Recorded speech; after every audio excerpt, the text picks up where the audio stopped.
There's a line to a quarry at the end of Thomas's branch. It goes for some distance along the road. Thomas was always very careful to whistle here in case anyone was coming.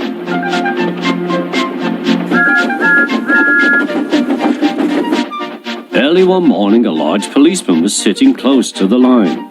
Thomas liked policemen. He had been a great friend of the constable who had just retired. Peep, peep, he whistled, "Good morning."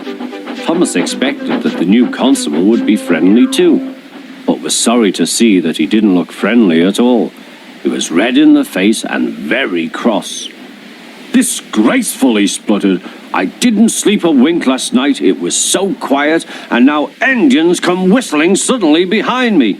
"I'm sorry, sir," said Thomas. "I only said good morning." The policeman pointed to Thomas. "Where's your cowcatcher?" he asked. "But I don't catch cows, sir." "Don't be funny," snapped the policeman. He looked at Thomas's wheels. No side plates either, and he wrote in his notebook. "Engines going on public roads must have their wheels covered and a cowcatcher in front to protect people and animals from being dragged under the wheels if they stray onto the line. You haven't, so you are dangerous." "Rubbish," said Thomas's driver. "We've been along here hundreds of times and never had an accident." "That makes it worse," the policeman answered. He wrote regular lawbreaker in his book. Thomas puffed sadly away.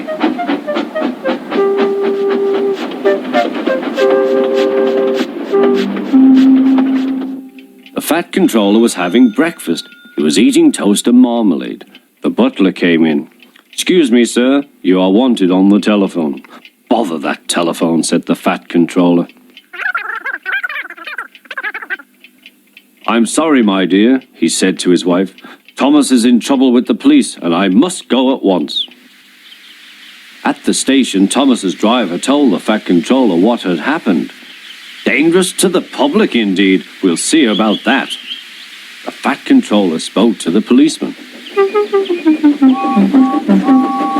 But however much he argued with him, it was no good. "The law is the law," he said, "and we can't change it." The fat controller felt exhausted. "I'm sorry, driver," he said. "It's no use arguing with policemen. We will have to make those cowcatcher things for Thomas, I suppose." "Everyone will laugh, sir," said Thomas. "They'll say I look like a tram."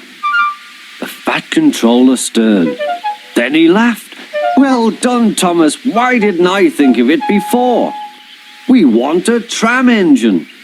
When I was on my holiday, I met a nice little engine called Toby. He takes trucks from the farms, but the lorries are taking over most of his work and he needs a change. He has cowcatchers and side plates. I'll write to his controller at once."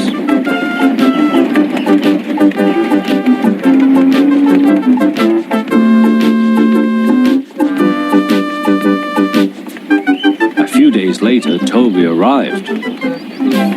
"That's a good engine," said the fat controller. "I see you've brought your coach, Henrietta."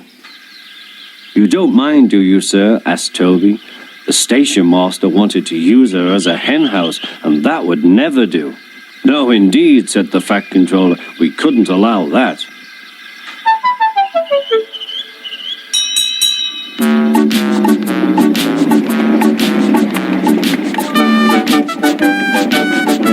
Toby made the silly trucks behave even better than Thomas did.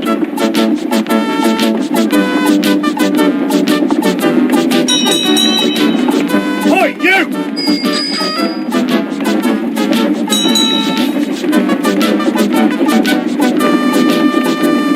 At first, Thomas was jealous, but he was so pleased when Toby rang his bell and frightened the policeman. They've been firm friends ever since.